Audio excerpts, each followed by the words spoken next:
Nini everyone, Zabora here. So this is going to be our very last video of our lessons. We are going to be talking about dream interpretation.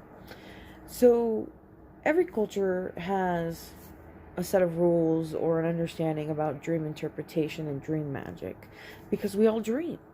It's something we all share. Even blind people have dreams. A lot of them tend to be more sound oriented versus, color oriented. They'll have shadows and stuff like that in their dreams. But when it comes to most of us, I personally believe that there is nobody better suited to interpret your dreams than yourself.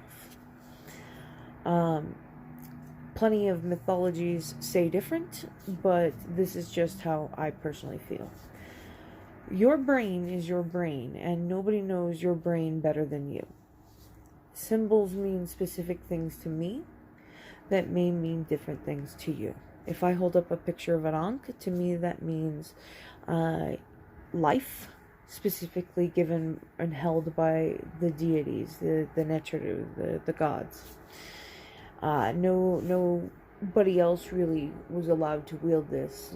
Kings do, but they are semi-divine. So it is life given by the gods. Someone else may interpret that in a gothic sense and think vampires. I don't know. Anne Rice talked about vampires in Egypt. I love the Chronicles of Lestat, the Vampire Chronicles. Yeah. For me, if I dream about an Ankh, that means something very specific. If you're someone else, it might mean something else. If I dream about eating ice cream, that's going to mean something to me. To another person, it might mean something completely different. Now, you do have the ability to train yourself. There is the possibility that you can learn specific symbols and what they mean and come to program yourself to recognize those symbols as that meaning. So it's just really simple. What you're going to do is you're just going to get yourself a dream interpretation book that you like, or a symbol interpretation book, and you're going to train yourself to memorize those symbols. So I personally created flashcards. I wrote about them, what the symbol meant to me, what the book said the symbol meant, and I learned, snake medicine.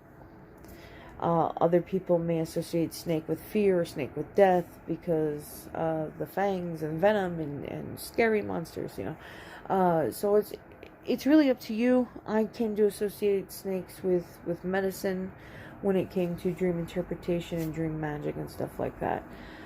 Divination. So it's really up to you on how you wish to proceed. The ancient Egyptians all believed that when people dreamed, they all had specific meanings. But the followers of Set had their own rules.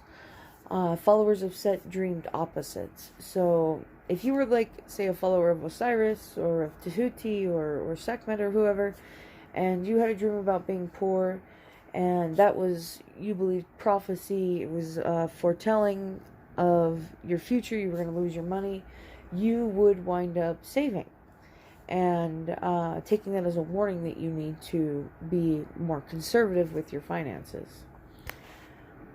A follower of Set, however, if they dreamed about being poor, means that they were going to come into money. So they could start spending stuff. They could start, pissing away a little bit of that extra that they may have squandered away or squirreled away. So, yeah. Hoodoo has its own interpretation when it comes to specific symbols and meanings. Christianity, of course, has specific meanings and symbols associated in their dream interpretation. It is in the Exodus where it takes place.